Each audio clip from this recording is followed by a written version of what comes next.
प्रणाम भगवान। ओम श्री गुरुवे नमः। ओम गुरुर्ब्रह्मा गुरुर्विष्णु गुरुर्देवो महेश्वरः गुरु साक्षात् परम ब्रह्म तस्मै श्री गुरुवे नमः। ओम शांति शांति शांति। ओम ब्रह्म ज्ञान और उसकी साधना द्वारा स्वामी अखंडानंद सरस्वती जी महाराज द्वारा भगवान कल स्वामी जी परमात्मेति चापि युक्तो देहि अस्मिन् पुरुषा परा की व्याख्या कर रहे थे। स्वामी जी कहते हैं कि इस देह में जो सर्व देह धर्म अवस्था स्वभाव आदि से अनाक्रांत पर पुरुष है उसी को परमात्मा कहते हैं। इस देह में जो सर्व देह धर्म अवस्था स्वभाव आदि से अनाक्रांत पर पुरुष है उसी को परमात्मा कहते हैं। इस शरीर में परमात्मा नहीं है तो और कहाँ परमात्मा है? तो वह परमात्मा कैसा है? बोले अनादित्वात् निर्गुणत्वात् परमात्मा अयम अव्यय। अनादित्वात् अनादीयमानत्वात् अगृह्यमाणत्वात् गृह्यमाण को ही आदि बोलते हैं। आदानाम आदि ही, आदि माने जिसका ग्रहण हो उसका नाम आदि और जिसका ग्रहण न हो उसका नाम अनादि। अदृष्टम दृष्टु अश्रुतम श्रोत्री अमंतम मंत्री, जिसका इंद्रियों के द्वारा ग्रहण ना हो वह अनादि।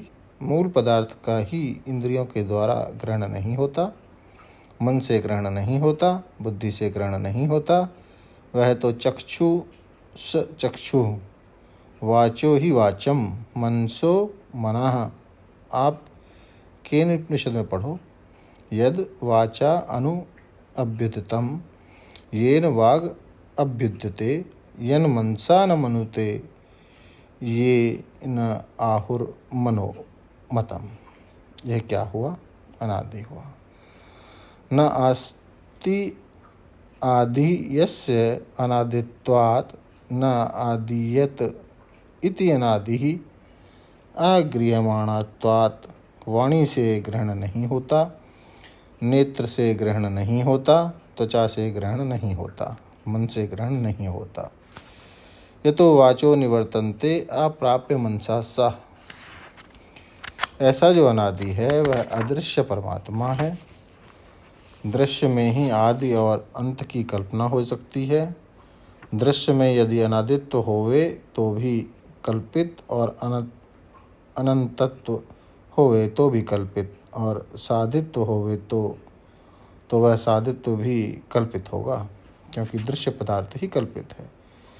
इसी प्रकार दृश्य में यदि असानत्व होवे तो वह भी कल्पित होगा।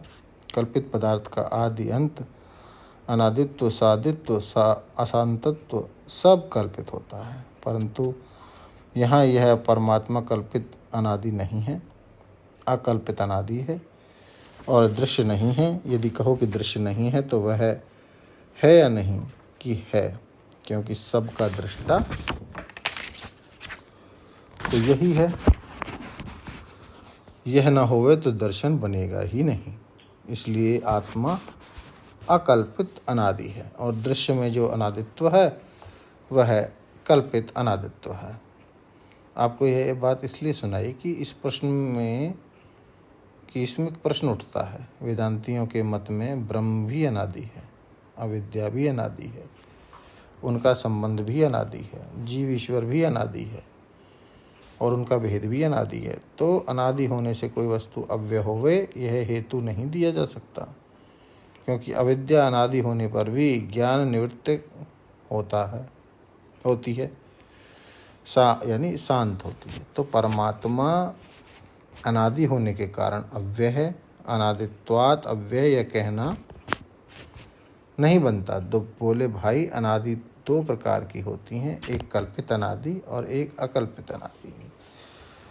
जो कल्पित अनादित्व है वह तो अव्ययत्व का हेतु नहीं होता, परंतु जो अकल्पित अनादित्व है वह अव्ययत्व का हेतु होता है। तो अनादित्वात्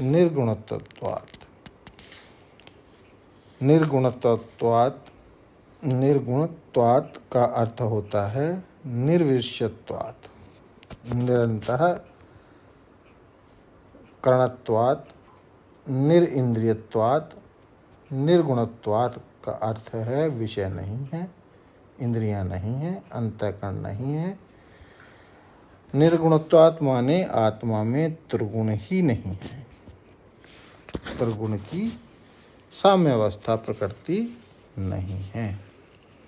तो जहाँ प्रकृति विकृति नहीं है, जहाँ कार्य कारण नहीं है, वहाँ वह कहाँ से होगा? जो कारण होगा वह कार्यकार परिणाम को प्राप्त होकर के वह भी होगा, और जो कार्य होगा वह अपने कारण में लीन होकर वह होगा। लेकिन जो निर्गुण है, त्रिगुण्य का जहाँ संबंध ही नहीं है, कार्य का कारणकार उभय विध परिणाम जिसमें नहीं है, अनुलोम विलोम परिणाम जिसमें नहीं है, वह कैसे होगा? वह तो अव्यय ही अव्यय होगा। न व्ययेति न विपरीतम एति गच्छति स्वरूपम न त्यजति इति अव्ययः। जो अपने स्वरूप का परित्याग ना करे, एक रस होवे, उसको अव्यय बोलते हैं। तो अनादि होने के कारण, अदृश्य होने के कारण और निर्गुण होने के कारण, द्वैत संबंध गंध शून्य होने के कारण, द्वैत कलंक पंक से सर्वथा निरस्त होने के कारण यह परमात्मा अव्यय है। और शरीरस्थो अपि कौन्तेय न करोति न लिप्यते। व्याख्या को और आगे बढ़ाएंगे भगवान अगले सत्संग में। ओम शांति ही शांति ही शांति ही। प्रणाम भगवान।